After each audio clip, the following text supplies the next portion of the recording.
말씀의 제목은 우리 구주 예수님 2탄 숨겨진 보물편입니다. 1997년부터 지금까지 현재까지 연재되고 있는 원피스라는 만화가 있어요. 이 만화는 7명의 친구들이 숨겨진 보물을 찾아 항해를 하는 액션 만화예요. 원피스라는 만화는 친구들끼리의 우정과 사랑으로 고난을, 어려움들을 헤쳐가는 내용인데, 주인공이며 해적 왕인 루피는 보물을 찾아 모험 속에서 우정과 사랑과 동료애를 잃지 않는 캐릭터로 나와요. 작가가 이 만화에서 우정과 사랑, 동료애를 다룬 것은 지금 현대의 젊은이들이 인생이라는 역경을 살아가며 우정과 사랑과 동료애를 잃어버리는 것들이 너무나 속상해서 그 만화를 통해서 그것을 다시금 기억나게 하고 싶었다고 했어요. 그리고 이들에게 우리 모든 젊은이들이, 그 사람들이 걸어가는 그 숨겨진 보물을 찾아 걸어가는 그 모습이 마치 인생을 살아가는 것 같아서 그 모습을 만화에 그려냈다고 말했어요. 저는 숨겨진 보물이 있다고 믿으며 모험을 하는 만화의 주인공을 보며 이것이 곧 우리의 인생과 같다라는 생각을 하게 됐어요. 예수님은 밭에 감추인 보화에서 밭에서 보화를 발견한 사람은 그것을 묻어두고 자신의 전 재산을 팔아 그 밭을 산다라고 말씀하셨어요. 밭에서 보화를 발견한 그 사람의 인생의 모험은 그가 밭을 사기 위해 전 재산을 팔면서 시작이 되는 거예요. 그 전까지 그의 인생의 모험은 시작이 안 되는 것이죠. 이 말씀에서 감추인 보물, 보화는 천국을 말하고 그가 전 재산을 팔아서 사야 했던 보물이 숨겨져 있는 그 밭은 예수님을 말해요. 예수님이 밭이고 그 밭 안에 보물이 숨겨져 있는 모습으로 말씀하신 거예요. 그런데 밭에 숨겨진 보물을 얻기 위해 사야 했던 밭이신 예수님은 우리가 보기에 탐낼 만한 보물로, 땅으로 보이지 않았어요. 보기에 흠모할 만한 아름다운 것으로도 보이지 않았어요. 그냥 밭. 우리가 이렇게 길을 가다가 보는 밭. 그냥 땅 중에 하나였을 뿐이었어요. 예수님은 사람들이 보기에 전혀 보물 같지 않았다는 것은 예수님이 세상에 숨겨져 계셨음을 의미해요. 우리가 길을 걸어가는데 밭이 있다고 밭을 계속 보지 않죠? 그렇죠? 그냥 밭일 뿐이에요. 우리가 관심을 갖지 않는 것. 예수님이 그렇게 관심을 갖지 않는 모습으로 이 땅에 태어나셨다는 것이죠. 많은 사람들이 신앙을 가질 때 그 중심에는 예수님의 능력이 자리 잡고 있어요. 사람들은 전도할 때 힘든 사람들을 찾아가서 전도하죠. 그런데 그에게 뭐라고 말합니까? 예수님만 믿으면 모든 일이 잘 될 거야, 다 해결될 거야 라고 말하죠. 만사 형통할 거야 라고 말하며 전도해요. 근데 그 말은 예수님을, 신앙을 보물처럼 가지고 탐나고 좋아 보이게 만들었어요. 그리고 사람들의 기대는 바로 그 능력, 내가 신앙을 가지면 이 땅에서 만사형통할 거야 라는 그 능력에 놓이게 됐어요. 이것은 사람들에게 예수님이 마치 온몸에 금은보화를 주렁주렁 달고 있는 모습으로 여기게 만들었어요. 밭이신 예수님, 사람들의 관심 밖에 있는 그냥 밭이셨던 예수님을 투기의 목적이 있는 땅처럼 여기게 만든 것이죠. 예수님은 이 땅에, 이 세상에 그런 모습으로 오시지 않으셨어요. 예수님이 공생의 기간 동안 병자들도 고치고 오병이어의 기적도 일으키셨지만 예수님은 구유에서 나셨고 그 시대의 천민과 같았던 목수의 아들이었으며 변변히 배우지도 못했고 돈이 많지도 않으셨어요. 예수님은 세상 사람들이 흠모할 만한 아름다운 것을 아무것도 갖지 않은 채 이 땅에 오셨어요. 이것은 예수님이 이 세상에 숨은 모습으로 오셨음을 의미해요. 하나님은 오늘 말씀 1, 2절에서 그 모습을 이렇게 말씀하세요. 우리가 전한 것을 누가 믿었느냐? 여호와의 팔이 누구에게 나타났느냐? 그는 주 앞에서 자라나기를 연한 순 같고 마른 땅에서 나온 뿌리 같아서 고운 모양도 없고 풍채도 없은즉 우리가 보기에 흠모할 만한 아름다운 것이 없도다. 우리가 들은 것을 누가 믿었느냐? 주님의 능력이 누구에게서 나타났느냐라는 말은 그 사람에게, 예수님에게 진짜 하나님의 능력이 있어? 라고 의심할 만한 모습이었다는 거예요. 예수님. 흠모할 만한 그 어떠한 모습도 갖지 못한, 세상이 탐낼 만한 그 어떠한 능력도 갖지 못한, 누구도 그를 구원자라고 여기지 못할 모습으로 그가 이 땅에 오셨다는 거예요.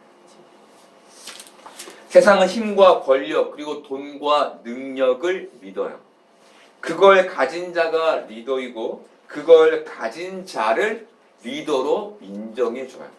그런데 예수님은 그렇지 못한 모습으로 이 땅에 오신 거예요. 예수님은 세상이 주목할 만한, 세상이 부러워할 만한, 세상이 그래 저 사람은 분명히 하나님이 주신 사람이야 라고 확신할 만한 그 어떠한 것도 갖지 않은 채 이 땅에 오신 거예요. 하지만 그런 예수님은 이 땅에서 우리의 구원을 이루셨어요. 아멘. 그가 우리의 구원을 어떻게 이루었는지 이사야 53장 4절부터 5절까지는 이렇게 말해줘요. 그는 실로 우리의 질고를 지고 우리의 슬픔을 당하였거늘 우리는 생각하기를 그는 징벌을 받아 하나님께 맞으며 고난을 당한다 하였노라. 그가 찔림은 우리의 허물 때문이요 그가 상함은 우리의 죄악 때문이라. 그가 징계를 받음으로 우리는 평화를 누리고 그가 채찍에 맞음으로 우리는 나음을 받았도다. 아멘. 예수님은 사람들의 죄 때문에 찔리셨고 상하셨는데 사람들은 그분의 죄 때문에 하나님께 벌을 받았다고 생각했어요. 그 당시 병을 가진 사람들이나 장애를 가진 사람들은 모두 그들의 죄 때문에 하늘에서 벌을 받았다고 믿어졌어요. 예수님께서 십자가에 달리신 그 일 또한 그 예수님의 죄 때문이라고 여겨졌던 거예요. 예수님의 찔림과 상함은 그분의 죄 때문이 아니라 우리의 죄 때문이었는데 사람들은 그 상함과 찔림에 감추어져 있는 사랑은 보지 못하고 예수님을 죄인으로 낙인 찍은 것이죠. 이것이 이 세상을 사는 사람들의 어리석음인 거예요. 지금도 많은 사람들이 예수님을 믿지 않아요. 이유는 그가 나를 위해 죽었다는 사실, 그가 나를 사랑하여 죽었다는 사실을 믿을 수 없기 때문이에요. 그것보다는 내가 신에게 정성을 들여 내가 원하는 것을 얻어내는 것이 훨씬 더 믿을만하다고 생각해요. 하지만 우리는 그가 징계를 받음으로 평화를 누리고 그가 채찍에 맞음으로 나음을 받았어요. 우리는 징계의 고난에 들어있는 그의 사랑으로 평화를 누리게 됐고 채찍에 맞는 아픔에 들어있는 그의 사랑으로 나음을 받게 된 거예요. 사람들은 사랑을 아름다운 것이라고 생각해요. 저도 사랑은 아름다운 것이라고 생각해요. 그런데 그 속을 들여다보면 사랑에는 아이러니가 들어있어요.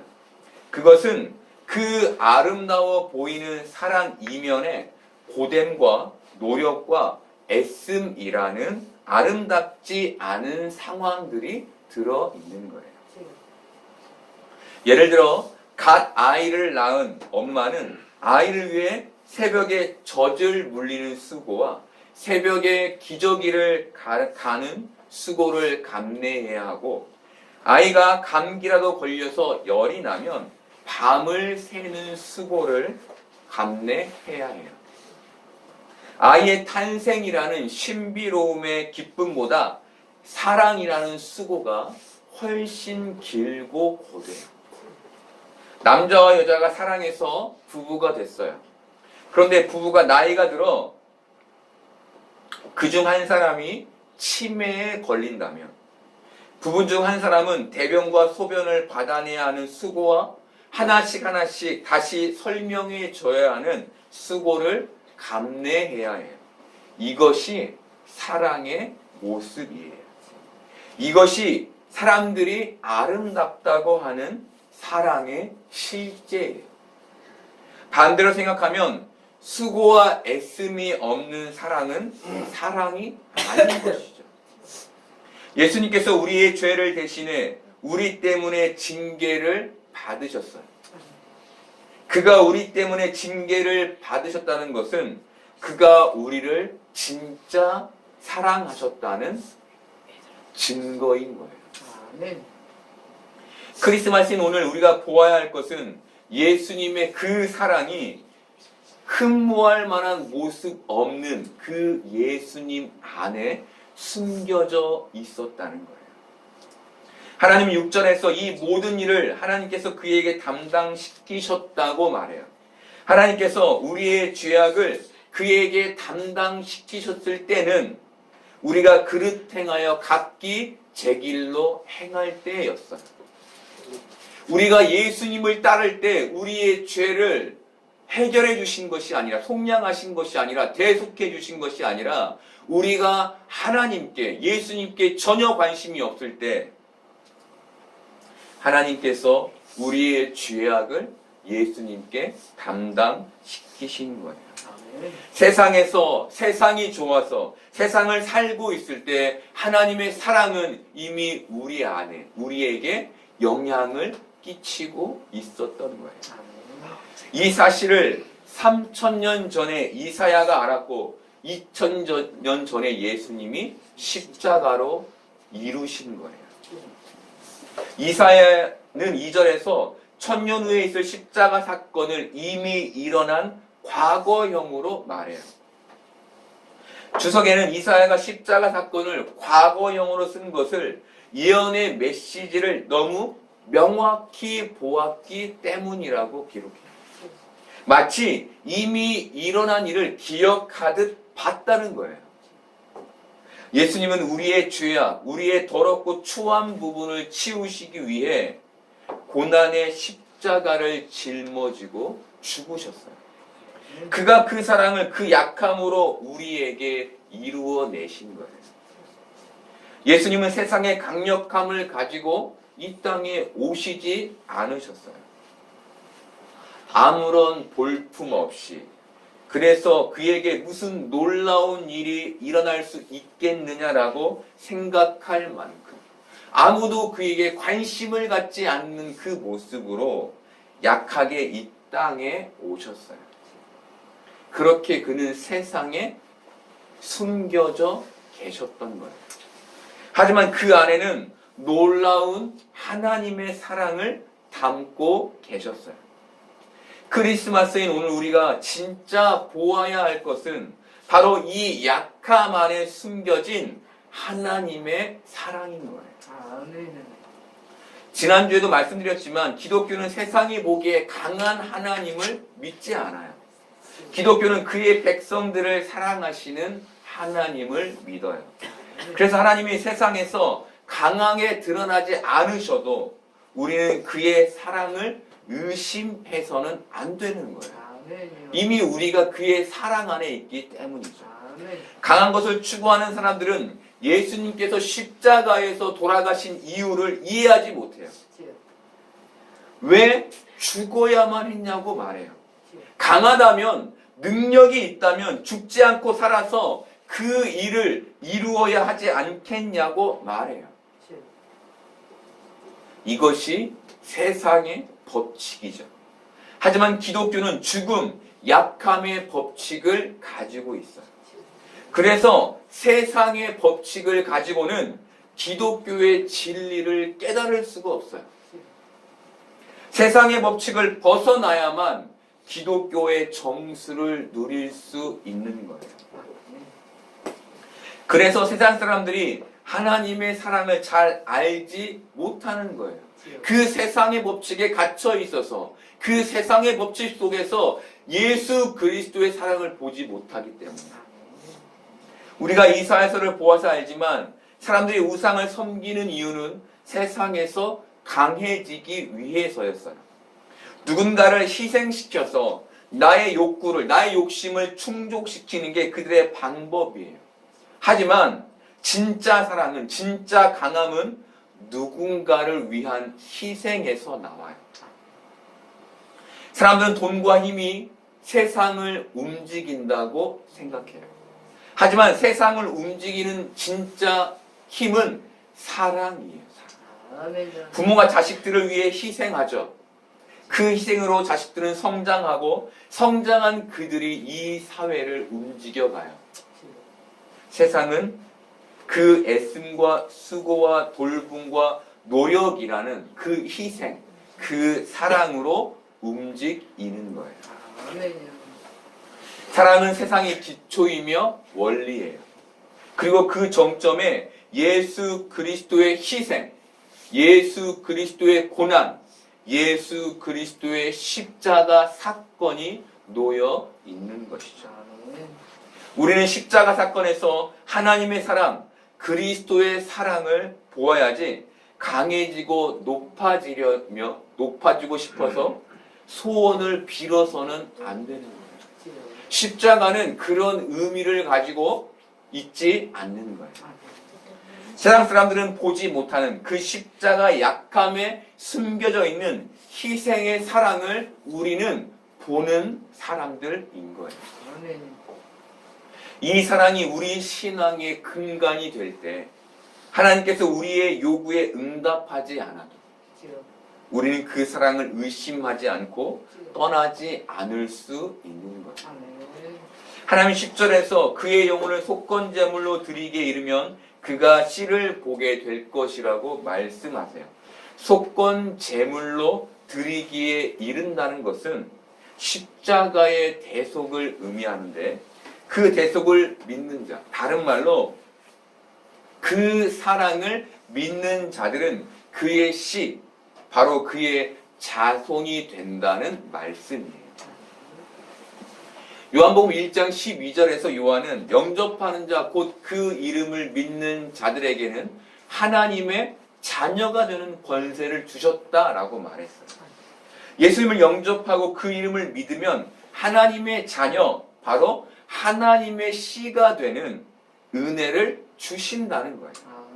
디도서 3장 5절에서 7절까지에서 바울은 우리를 구원하시되 우리가 행한 바 의로운 행위로 말미암지 아니하고 오직 그의 긍휼하심을 따라 중생의 씻음과 성령의 새롭게 하심으로 하셨나니 우리 구주 예수 그리스도로 말미암아 우리에게 그 성령을 풍성히 부어주사 우리로 그의 은혜를 힘입어 의롭다 하심을 얻어 영생의 소망을 따라 상속자가 되게 하려 하심이라 라고 말해요. 하나님께서 은혜로 주신 믿음으로만 상속자가 될 수 있는데 그 약속이 예수님에게서 완성됐다는 거예요. 우리는 그 예수님을 믿음으로, 그 사랑을 믿음으로 그의 씨, 그의 자손이 되는 것이죠. 그래서 크리스마스는 기쁨의 날인 거예요. 우리가 하나님의 자손이 될 수 있는 약속을 우리에게 주신 날이기 때문이죠. 하나님 예수님을 통해 하나님의 사랑을 이루셨어요. 그 큰 사랑 안에는 우리가 이해할 수 없는 약함이 들어있지만 이것이 바벨론의 포로가 되어 있는 유다와 세상의 포로가 되어 있는 우리에게 주시는 하나님의 숨겨진 메시지였어요. 그리고 우리는 하나님의 은혜로 그 약함에 숨겨져 있는 그 사랑의 비밀을 이 세상에서 깨닫게 된 사람들인 것입니다. 우리는 그렇게 하나님의 은혜를 받은 사람들인 거예요. 지난주에 바벨론의 포로가 되어 있는 유다에게 오늘 말씀은 너무 현실적이지 않은 말씀이라고 말씀드렸어요. 당장 그들에게 필요했던 건 그 환경에서 벗어나는 것이었어요. 그런데 그럼에도 하나님은 오늘 말씀을 저들에게 해주세요. 왜 저들에게 당장 현실에서 필요하지 않은 말씀을 해주신 걸까요? 그들이 하나님의 사랑을 알기를 바라셨기 때문이었어요. 하나님의 사랑이 지금도 내게 닥친 이 현실적인 문제의 해결에만 있지 않고 그 사랑이 나라는 존재에 놓여 있음을 그들이 깨닫기를 바라셨던 거예요. 세상에서 나는 1등을 하지 못하는 존재이고 강력함을 갖지 못한 존재이며 경쟁에서 이기지 못하는 존재인데 이런 내가 하나님의 사랑을 받는 가치 있는 존재임을 깨닫기를 바라셨던 거예요. 그들이 그 고난 속에 있었지만 하나님의 사랑이 자신들에게 향하고 있음을 깨닫기를 바라셨던 거예요. 마찬가지로 지금 세상을 사는 우리도 고난 가운데 살아가고 있지만 하나님은 우리가 그 사랑을 깨닫기를 바라시는 거예요. 하나님이 나의 유용성, 나의 기능성을 보고 사랑하지 않으시고 나의 존재로 나를 사랑하신다는 그 사실, 있는 모습 그대로 나를 사랑하신다는 그 사실을 깨닫기를 바라셨던 것이죠. 이사야는 예수님이 많은 사람들을 의롭게 할 수 있었던 이유를 11절에서 나의 의로운 종이 자기 지식으로 많은 사람을 의롭게 하였기 때문이다 라고 말씀하세요. 여기에서 자기 지식은 하나님의 뜻을 아는 것을 말하는데 이것은 예수님이 하나님의 뜻을 따라 그 사랑을 온전히 이루기 위해 태어나셨고 십자가에서 죽으셨음을 말해요. 여러분 이것이 크리스마스의 의미인 거예요. 우리를 사랑하셔서 이 땅에 예수 그리스도를 보내시고 그로 십자가를 지게 하신 거예요. 이것이 우리가 크리스마스인 오늘 기억해야 할 하나님과 예수 그리스도의 사랑인 거예요. 하나님이 12절에서 예수님의 사역을 이렇게 정리하세요. 우리가 12절을 현대인의 성경으로 볼까요? 그러므로 내가 강하고 위대한 자들의 영예를 그에게 주겠다. 그는 기꺼이 자기 생명을 바쳐 범죄자처럼 되었으며 많은 사람들의 죄를 짊어지고 그들이 용서받도록 기도하였다. 예수님이 높임을 받게 된 것은 예수님이 존귀 여김을 받게 된 것은 그가 많은 사람들의 죄를 짊어짐으로 자기 생명을 바쳐 십자가를 지셨기 때문인 거예요. 그 사랑의 수고로 인해 그가 존귀히 여김을 받게 된 것이죠. 그 희생으로 인해 그가 존귀히 여김을 받게 된 거예요. 오늘 크리스마스는 바로 이 십자가와 부활을 이루기 위해 하나님의 사랑을 가지고 이 땅에 오신 숨겨진 보물 예수님을 기념하는 날인 거예요. 여러분 오늘은 크리스마스이죠. 크리스마스가 기쁜 것은 그분이 그의 사랑으로 우리의 죄를 지고 우리를 사망에서 생명으로 구원하셨기 때문이에요. 그 사랑으로 인해 우리는 오늘을 기뻐할 수 있는 거예요. 그래서 크리스마스는 예수님이라는 세상에 숨겨진 보물을 선물 받은 날인 것이죠. 우리 모두가 예수 그리스도를 하나님께로부터 선물 받은 날이 그 기쁨의 날이 크리스마스인 거예요. 여러분, 우리의 믿음이 그분의 사랑에서 흔들림 없기를 바래요. 크리스마스인 오늘 그분의 사랑으로 우리의 마음이 기쁨으로 가득하기를 소망해요.